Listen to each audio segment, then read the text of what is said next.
The peculiar histories of the colonies in the Caribbean brought together people from Europe, Africa, and Asia in a common place where they frequently contested political, social, and economic space.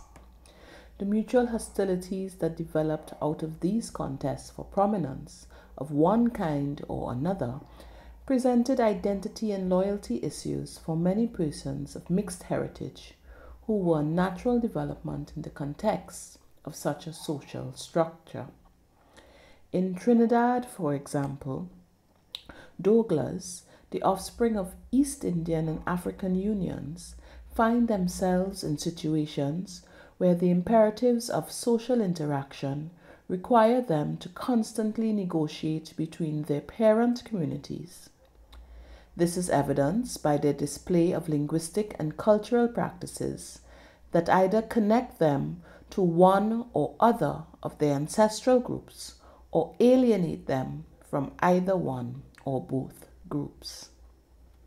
This presentation describes and examines some of the linguistic and cultural practices which Trinidadian Douglas use as markers of alienation or connectedness within the public domain as well as their private spaces.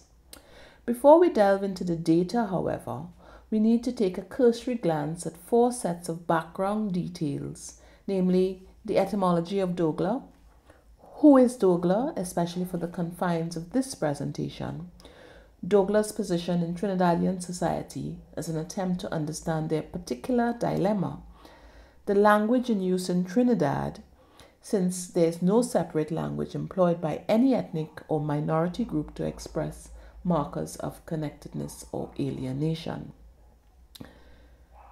Etymologically, the word Douglas is linked to Dogla, which is of Indic origin and is defined by Platts as a person of impure breed, a hybrid, a mongrel, a two-faced or deceitful person, and a hypocrite.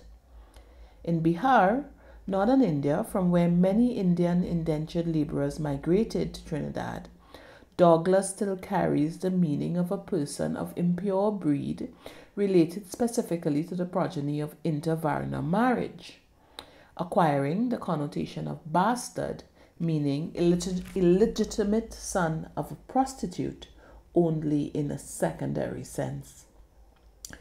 The term, however, in its transplanted usage by Indians in Trinidad and Guyana, is employed to designate the offspring of an Indian and an African, what we call Creole, and originally meant outcast. Malik's fieldwork in Trinidad in the 1960s unearthed the curious fact that many Indo-Trinidadian elites think that the Dogala, being outcast, is prone to develop criminal tendencies. Our ignorance of the fine details of social life among indentured Indians who migrated to Trinidad between 1845 and 1917 denies us knowledge of the period during which the term Dogla was applied to first-generation Indo-Africans and their offspring. In 1933, however, the term Dogla appears in mainstream creative writing as the descriptor for children born to Indian and African parents. C.A. Thomas's short story, also called The Dogla, indicates that the use of the term Dogla to describe the offspring of Indo-African relationships had attained some currency in Port Spain. The term itself has undergone processes of semantic expansion and amelioration to denote all persons of mixed African and Indian descent. In fact, fieldwork undertaken for this presentation corroborates these statements made by Allen. In addition, all the Douglas used for this particular presentation and in this particular sample population used said classification to define themselves. So they all acknowledged that they were mixed with African and Indian descent. So, for the purposes of this presentation, a Douglas is the offspring of any of the following combinations: an African mother, an Indian father, an African father, an Indian mother, an African mother, a Douglas father, an African father, a Douglas mother, an Indian mother, a Douglas father, an Indian father, a Douglas mother, a Douglas mother, and a Douglas father.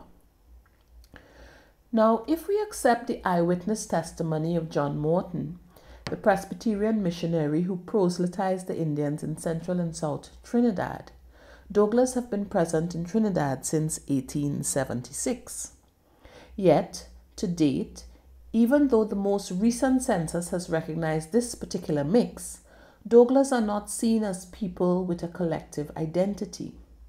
Additionally, while census statistics indicate that Douglas account for 7.7% of the population, and we're just about 1.3 million right now, Douglas, unlike other minority groups whose numbers are far less, have no organization or headquarters, and further to that, the constant and persistent contestation for power, both economic and social, between their two ancestral groups have left many Douglas uncertain about their own personal identity, such that at any point in time, Douglas can align or connect themselves to one ancestor group or the other without claiming a separate identity, or because of personal circumstances and experiences, Douglas may disavow or alienate themselves from either community and declare themselves Trinidadian, thus claiming a national identity as an ethnic identity, as happens, for say, in Belize for reasons of affirming allegiance to national sovereignty. In the context of identifying markers of connectedness and alienation through language choices and cultural context, it is commonly accepted that ethnic and minority groups employ separate or private languages linked to their heritage, but this is not the case in present-day Trinidad. Minority and heritage languages having lost their status as first language within the household. There is instead an indigenous Creole language named Trinidadian English Creole, which is employed by most citizens. This language exhibits a lexical amalgam of donor varieties brought to the island during the period of its colonization. The extent to which Trinidadians employ these lexical items is linked to their affinity to the particular donor group, such that some lexical items linked to a particular ethnic group have attained general currency, while others have maintained a symbolic load of signaling connectedness to a particular group. One Douglas response to this is the convenient appropriation of the varieties of languages exposed to and in use by them when growing up. But this itself presents the problem that Douglas do not have a uniform upbringing.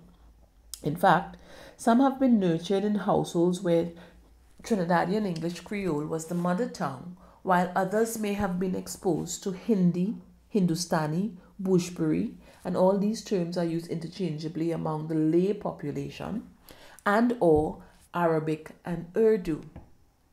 Whatever the exposure though, Trinidadian English Creole still seems to be their native language.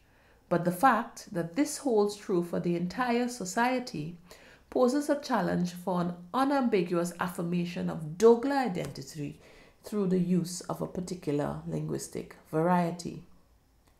As a consequence of this, the markers of connectedness and alienation employed by Douglas are hypothesized as being expressed chiefly through the use of lexical items available to them via their socialization practices. This hypothesis is supported by the research posited separately by Buchholz and Allen. They affirm ethnicity can be expressed within a common language by the use of varying phonological features, morphosyntactic and or phrasal categories, by lexical choices and by different frequencies of use of the same feature. This latter observation is more relevant to the linguistic situation in Trinidad, where there is no ethnically favored language in the sense understood by Joshua Fishman.